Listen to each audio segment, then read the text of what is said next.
بسم اللہ الرحمن الرحیم. السلام علیکم. آج ہم پڑھیں گے international public opinion world war سے پہلے اور دوران اور بعد کے جو چند سال ہے اس میں انٹرنیشنل پبلک اوپینین کو بہت زیادہ امپورٹنس دیا گیا. ایون اس انٹرنیشنل پبلک اوپینین کی وجہ سے ویتنام وار سے جو ہے وہ امریکنز نے یونائٹڈ اسٹیٹس آف امریکہ نے وتھڈرو کیا اور اسی کی وجہ سے وار آن ٹیرر جو ہے وہ افغانستان میں شروع کی. تو کیا کرتے ہیں؟ تو پولیٹیکل اور اکنامک فیکٹرز کس طرح سے گلوبل آؤٹ کم پر اثر انداز ہوتے ہیں. تو انٹرنیشنل پولیٹیکل اکانومی میں ہم یہ اسٹڈی کرتے ہیں. اگزامپل کے طور پہ میں نے آپ کو U S A and China کا جو ٹریڈ وار تھا یا ٹیرف وار تھا وہ سمجھایا. پھر ہم اس سبجیکٹ میں کیا اسٹڈی کرتے ہیں؟ How historical events, political decision, economic factors have shape modern global economy. تو ہم اس سبجیکٹ میں اسٹڈی کرتے ہیں کہ کیسے ہسٹوریکل ایونٹ جیسا کہ ورلڈ وارز ہو گئے، عالمی جنگیں ہوگی، انٹرنیشنل ڈپریسیشن ہوگا 2016 کا، یا جو 9/11 کا اٹیک ہوا، یا جو جتنے بھی اکنامک ڈیلز ہوئے یا یورپین کنونشنز ہوا، تو ان سب کا گلوبل اکانومی جو ہے اس پر کیا اثرات ہے. ہمارے گلوبل اکانومی میں آپ کو اس طرح سے سمجھاؤں کہ ٹرانس کانٹیننٹل جو ہمارے پاس جو کمپنیز ہے، آرگنائزیشن ہے، یا ملٹی نیشنل کارپوریشنز ہے، یا ہم دیکھ لیں کہ بڑی بڑی جو چین آف مٹیریلز ہے جیسے کہ شیل آئل کمپنیز ہو گئی، جیسا کہ مختلف قسم کے موبائل فون کے برانڈز ہو گئے، جیسا کہ مختلف قسم کے جو کنزیومر پروڈکٹس ہو گئے، جس طرح کے آٹو موبائل انڈسٹری ہو گئی، یہ انڈسٹریز اور بہت سارے ہیئر پروڈکٹ ہو گئی، بیوٹی پروڈکٹس ہو گئی، یہ سارے انڈسٹریز جو ہے کیا ہے گلوبل اکانومی کا حصہ ہے. یا جو ملٹری جو سپلائی ہے وہ بھی ایک گلوبل انڈسٹری کا حصہ ہے. اور انٹرنیشنل جو کہہ لیجیے کہ ایویشن ہے وہ سب انٹرنیشنل یا گلوبل اکانومی کا حصہ ہے. تو ہسٹوریکل ایونٹ، پولیٹیکل ڈیسیجن اور اکنامک فورسز کس طرح سے گلوبل اکانومی کو افیکٹ کرتے ہیں، اس پر امپیکٹ کرتے ہیں. ہم اس سبجیکٹ میں انٹرنیشنل پولیٹیکل اکانومی کے سبجیکٹ میں ان چیزوں کو بھی اسٹڈی کرتے ہیں، ان چیزوں کا مطالعہ کرتے ہیں.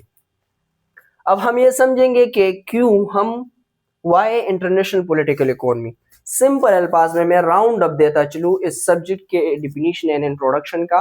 کیا ہے کہ ہم انٹرنیشنل ریلیشن شپس کے اسٹوڈنٹ کے لیے، پولیٹیکل سائنس کے اسٹوڈنٹ کے لیے، یا اکانومی گلوبل گورننس کے اسٹوڈنٹ کے لیے ان چیزوں کو جاننا کیوں ضروری ہے؟ کیونکہ ہمیں کیا ضرورت پڑتی ہے؟ ہم گلوبل اکنامک ایشوز کو اسٹڈی کرتے ہیں.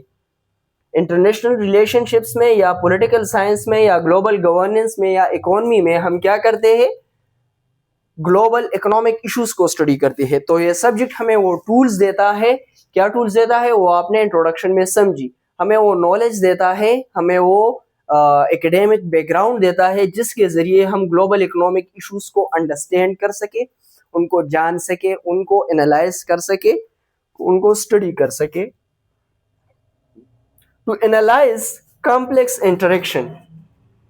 کیا ہوتا ہے کمپلیکس انٹریکشن کا کیا مطلب ہے؟ جیسا کہ میں نے U S and United States of America and China کا میں نے اگزامپل بتایا. اب بتایا کہ پاکستان اور یونائٹڈ اسٹیٹس آف امریکہ کی جو ریلیشن شپس ہے، یا پاکستان انڈیا اور یورپین یونین کے جو ریلیشن شپس ہے، یہ ریلیشن شپ اس طرح سے ہے کہ they are a complex form of interaction. یہ کیا ہے؟ کمپلیکس فارم آف انٹریکشن ہے. جیسا کہ ہمارے پاس ساؤتھ ایشیا میں دیکھ لے، یا ہم پار ایشیا میں دیکھ لے، یا ہم ایون ہم اگر دیکھ لے ایسٹرن یورپ کو دیکھ لے، تو وہاں پر کیا ہے؟ کمپلیکس فارم آف انٹریکشن ہے. ایون اس طرح سے میں بتاتا چلوں کہ گلوبل اکانومی میں جو بھی ریلیشن شپ اسٹیٹس کے درمیان ہوتی ہے they are complex form of interaction. کیونکہ کیا ہوتے ہیں اس میں؟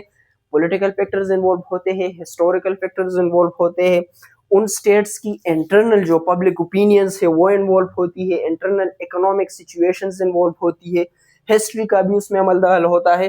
تو کیا ہوتا ہے؟ یہ انٹریکشنز کیا ہے؟ کمپلیکس فارم آف انٹریکشنز کو انالائز کر سکے، اس کو سمجھ سکے. اس کی اگزامپل میں دیتا ہوں کہ ابھی کچھ دن پہلے پاکستان اور کنگڈم آف سعودی عربیہ کے درمیان ایک ملٹری ڈیل ہوئی. ایک ملٹری ڈیل تو اسے نہیں کہہ سکتے, ایک قسم کی ڈیل ہوئی جس میں کہ ایک دوسرے کے ممالک کے ڈیفنس میں کوپریشن کریں گے, ٹریننگز دیں گے آرمیز کو, ویپنری سپلائی کریں گے, اور مختلف قسم کے during the time of crisis ایک دوسرے کا ساتھ دیں گے. تو یہ ایک کمپلیکس فارم آف انٹریکشن ہے. اگر آپ اس کو سمجھے تو اس میں مڈل ایسٹرن فیکٹر بھی ہے, اس میں دونوں ممالک کے ہسٹری, کلچر, پولیٹیکل ڈیسیجن اور ہسٹوریکل ایونٹس کا بھی عمل دخل ہے.